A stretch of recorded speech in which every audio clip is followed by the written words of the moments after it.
This is TWiT.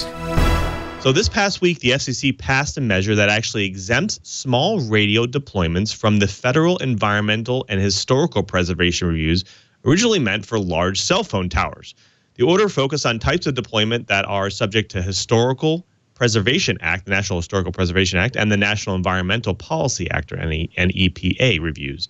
So the normal process when you're trying to deploy a cell tower is you go through the approval from state and local governments, as well as you have to be compliant of the FCC rules, which include the National Environment Policy, as well as which includes the Environmental or Endangered Species Act, as well as NHPA.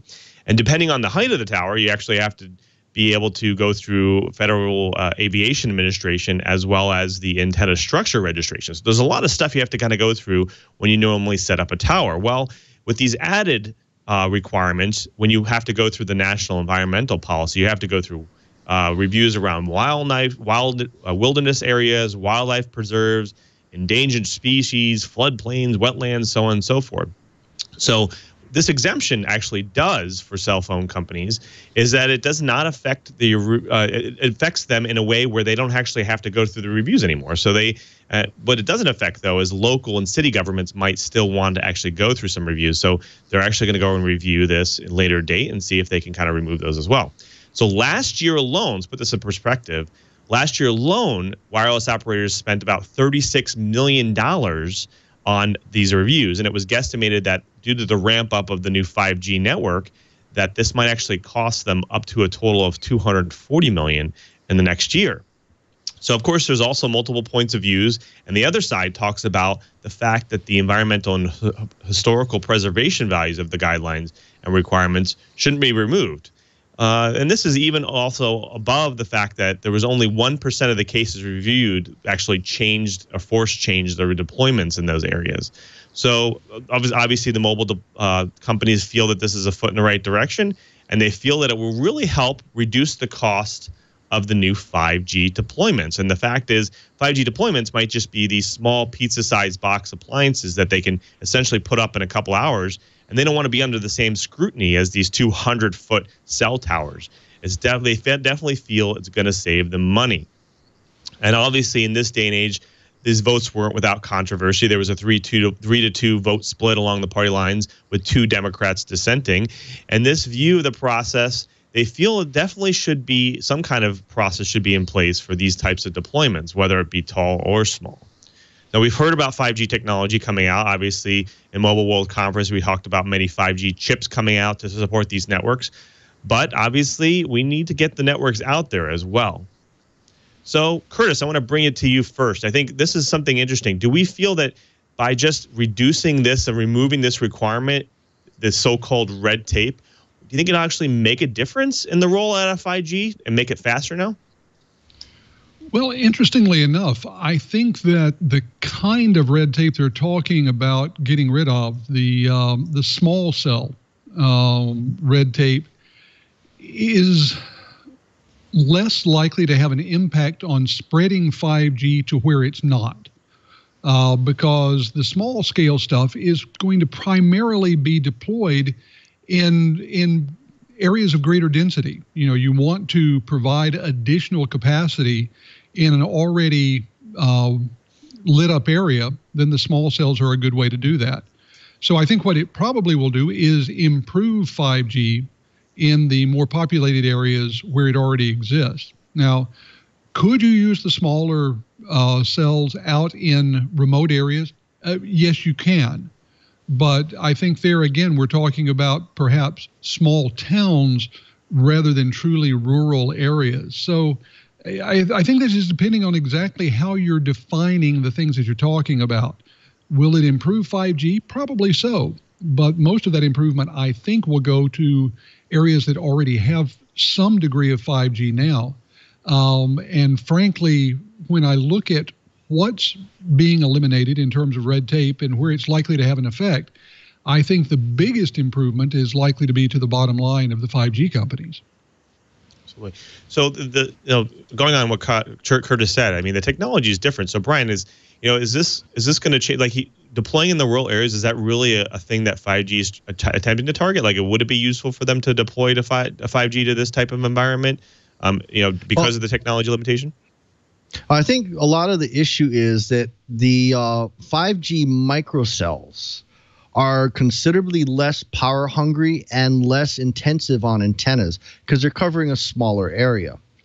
One of the big issues for everyone that's going to be playing this game is backhaul.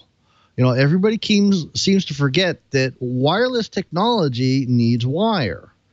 And so a lot of these wireless internet service providers are actually also providing backhaul services. So there's actually a 60 gigahertz system deploying in the greater Honolulu metro area that's going to be a combination of being able to go and put a wireless access point of some sort on your home or business, but they're actually targeting the 4G and 5G cell towers as the low-hanging fruit, because that way they don't have to have fiber dragged in and things like that.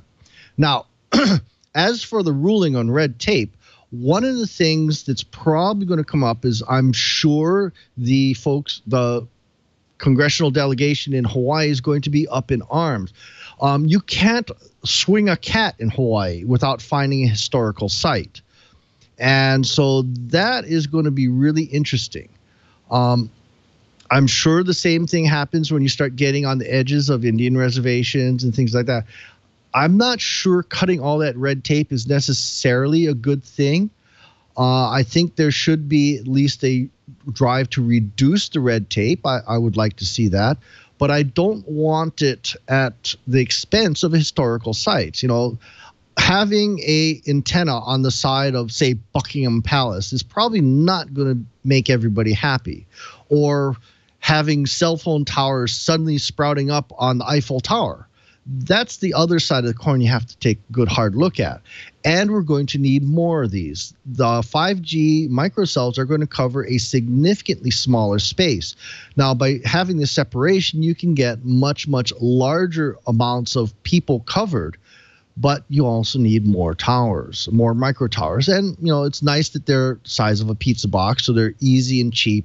You might have people, cell companies renting some space from particularly tall homes, get a little bit of rent.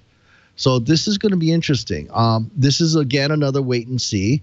I think the folks, like the dissenting vote from FCC Commissioner Rosen Warshel, said she agreed that the review process for 5G infrastructure needs to be streamlined, but she said the same process for larger cell infrastructure also needs to be modernized.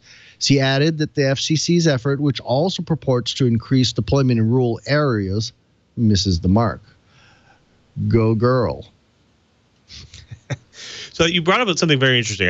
I personally think that obviously they didn't take away state and local government restrictions. So obviously the federal is going to reduce costs there for deployment. But when it comes to state and local, they can still have restrictions and review process and so on and so forth. Curtis, I want to throw this over to you. One thing that I'm interested about is to have these restrictions in place, especially at the federal level. It's almost a deterrent or actually not a deterrent. It's to kind of, and say it's a forcing function for companies to kind of do the right thing up front, rather than having to get, a violation and have to go fix something about a deployment. So they follow these regulations up front, so that this way their cost later is less. And if you take those away, they might not necessarily have to follow those regulations, and so they might not do the right thing the first time. Do you think it's something like that might happen with some of these, so in order to reduce their costs even more? I think it's possible. And let's remember as well that in many cases, in virtually all cases, the jurisdiction that controls things is the federal government when it comes to anything having to do with radio frequency things. Now, when it comes to antennas, there can be some state and local regulation. To this point, we've seen federal regulations supersede the vast majority of those. As a matter of fact, many localities haven't bothered to have their own regulation because they felt that the federal regulations were covering things. If we see dramatic rollback on what the federal regulations are doing, then I think that does invite some of the municipalities, some of the states to step in and have their own tighter regulations.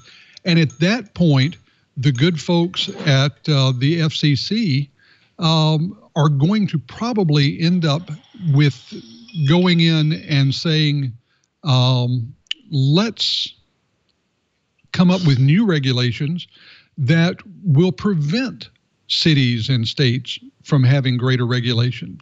It's one of these things where there is going to be some kind of control on what the providers, the 5G providers, can do.